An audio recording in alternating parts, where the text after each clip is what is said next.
વડોદરાની એસએસજી હોસ્ટેલમાં ડોક્ટરો પર કરવામાં આવેલા હુમલાના વિરોધમાં રેસિડેન્ટ ડોક્ટરો અચોક્કસ મુદતની હડતાલ પર ઉતર્યા છે.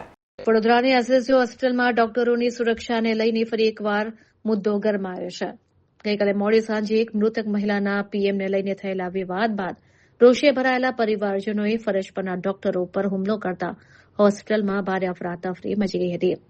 આ ઘટનાના વિરોધમાં સવારથી જ રેસિડેન્ટ ડોક્ટરોએ હડતાલનું શસ્ત્ર ઉગામ્યું છે. ગઈકાલે એક મહિલાનો મૃતદેહ પીએમ માટે લાવવામાં આવ્યો હતો, જે ડીકમ્પોઝ હાલતમાં હોવાથી પીએમ પ્રક્રિયામાં વિલંબ થયો હતો. આ બાબતે ઉશ્કેરાયેલા પરિવારે હોસ્પિટલમાં હોબાળો મચાવી ડોક્ટરો સાથે હાથાપાઈ કરી હતી. ડોક્ટરોનો આક્ષેપ છે કે હોસ્પિટલમાં સુરક્ષા વ્યવસ્થાના અભાવે અવારનવાર આવા હુમલાઓ થતા રહે છે.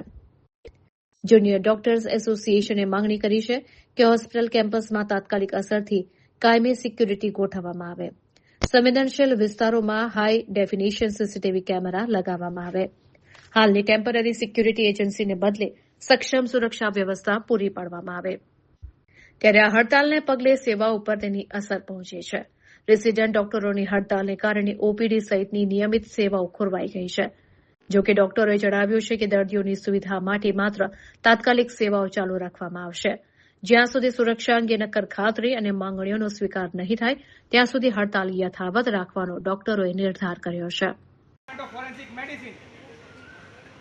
ગઈકાલે જે ડૉક્ટરો પર હિચકારો હુમલો થયો હતો ક્લાસ 1 અધિકારી તથા અમારા રેસિડેન્ટ તબીબ તથા વર્ગ 4ના કાર્યકરો પર, એના પ્રતિસાદ રૂપે આજે મારા જુનિયર ડૉક્ટર એસોસિએશનના ડૉક્ટરોએ ફક્ત ઇમરજન્સી સેવાઓ ચાલુ રાખી છે અને રૂટીન સેવાઓથી તે લોકો અળગા રહ્યા છે. એટલે એક જાતની પાર્શિયલ હડતાલનું એલાન કર્યું છે અને આજે એ લોકો સૂત્રોચ્ચાર સાથે પોતાનો વિરોધ નોંધાવવા અને પ્રતિકાર કરવા માટે અત્રે મારી કચેરીની સામે ઉપસ્થિત થયા છે.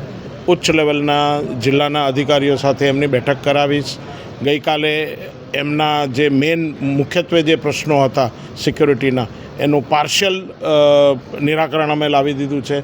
હાલ પૂરતી બાઉન્સર જેવી સેવાઓ અમે જ્યાં આગળ મેક્સિમમ દર્દી અને સારવાર આપતા ડૉક્ટરો વચ્ચે ઘર્ષણ થાય તેવી જગ્યાઓથી એ બધી જગ્યાએ બાઉન્સરોને તૈનાત કર્યા છે. સિક્યુરિટી સેવાઓ સુદૃઢ કરી છે. અમારું સીસીટીવી સર્વેલન્સ છેલ્લા 1.5 વર્ષમાં ઉત્તરોત્તર પ્રગતિ પામી રહ્યું છે અને સેન્ટ્રલ મોનિટરિંગ સેવાઓ અમારી પાસે ઉપલબ્ધ છે.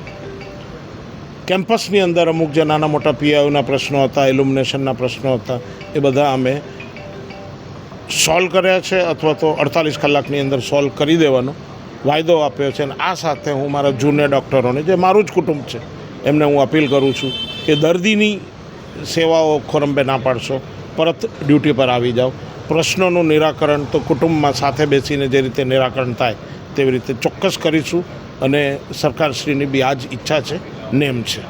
ગઈકાલે જે ફોરેન્સિક ડિપાર્ટમેન્ટની અંદર જે બનાવ બન્યો એના અંતર્ગત હોસ્પિટલની સિક્યુરિટી વધારવા માટે આ હડતાલ કરવામાં આવી છે. જ્યાં સુધી અમારી માંગણીઓ સંપૂર્ણ રીતે પૂરી નહીં થાય ત્યાં સુધી આ હડતાલ ચાલુ રાખવાનો નિર્ણય લેવામાં આવ્યો છે. અમારી માંગણીઓમાં એવું છે કે હોસ્પિટલની અંદર દરેક જગ્યા ઉપર સિક્યુરિટી સઘન કરવામાં આવે. ટેમ્પરરી સિક્યુરિટી નહીં, કાયમી સિક્યુરિટી કમ્પલસરી હોય અને ડૉક્ટર સુરક્ષિત વાતાવરણમાં કામ કરી શકે, એ અમારી માગણી છે. આજે સિક્યુરિટી અત્યારે છે એ બરોબર તમે ખુશ છો? અત્યારે સિક્યુરિટી જે મૂકવામાં આવી છે ટેમ્પરરી બેઝિસ પર મૂકવામાં આવી છે. કાયમી સિક્યુરિટી હોય અને લાંબા સમય સુધી કામ કરે એવી સિક્યુરિટી હોય.